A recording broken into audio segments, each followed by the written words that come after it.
digital censorship is the way of controlling the way people can access the web. For example, sometimes government doesn't want, for some particular reason, to give access to their citizens to specific websites. So they sometimes have enough power to block those websites in their specific country. Sometimes people don't want to obey those rules, so they might find ways to bypass that blockage. Still, it also depends on the country. For example, some countries have enough money and power to purchase some devices that can allow them to block not the entire website, but some specific URLs. Like, you cannot just block the entire YouTube, you can block some specific websites, web pages, so that people don't have access to some specific videos.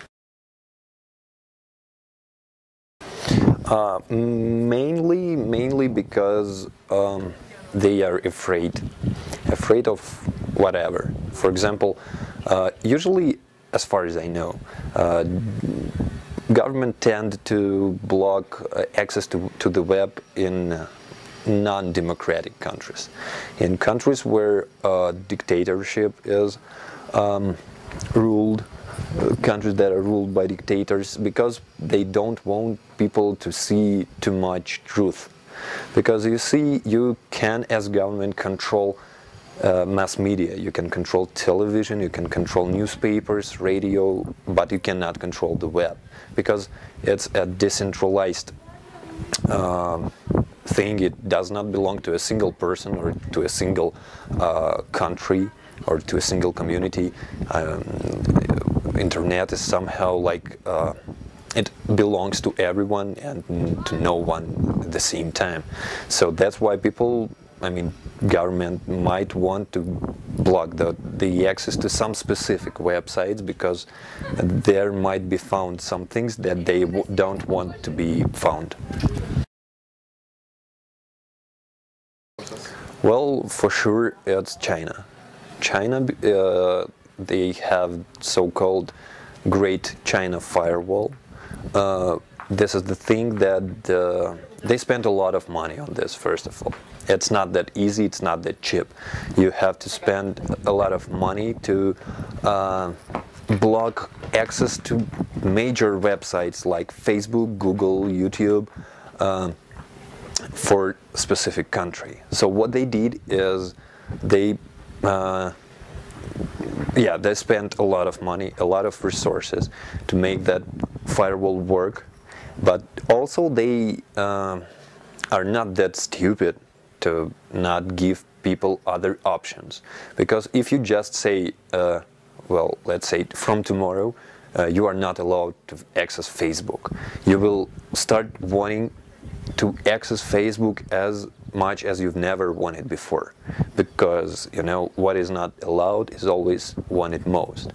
But China, they did a smart step in this situation. What they did is they have now their own Chinese Google, their own Chinese Facebook, YouTube, and all other websites. So people can access all that information that they need just by using their local websites. Well, technically speaking, there are many ways of blocking the web. For example, you can, as I mentioned, if you don't have enough money and enough power to purchase specific devices that can allow you to block specific URLs, the only option you have is to block the entire website. Let's say there is a video on YouTube that breaks some laws of your country, but you don't have that device that, for example, China has, and Iran, and as far as I know, Kazakhstan, that allows them to block a specific video. So countries like that are smaller, that are not paying that much attention to the web control in their country, they just block the entire Facebook just because, the entire YouTube just because of one video. So there is like probably that is the only option that most countries tend to use, because using more sophisticated systems always require more money and more power and more resources as well. There are different ways, for example, proxy servers, or you know, using some so-called hidden web. Also, I don't know, you can even call your friend who can burn a CD from the copy of a website for you from another country. The most common thing is, of course, proxy servers, which allows people to access blocked websites by, like, you know, asking those servers to provide them with the content of website which is blocked. So let's say Facebook is blocked, but Proxy.com is not, and you are asking Proxy.com to provide you with the content of Facebook, and you can you know, browse the blocked website using your own computer.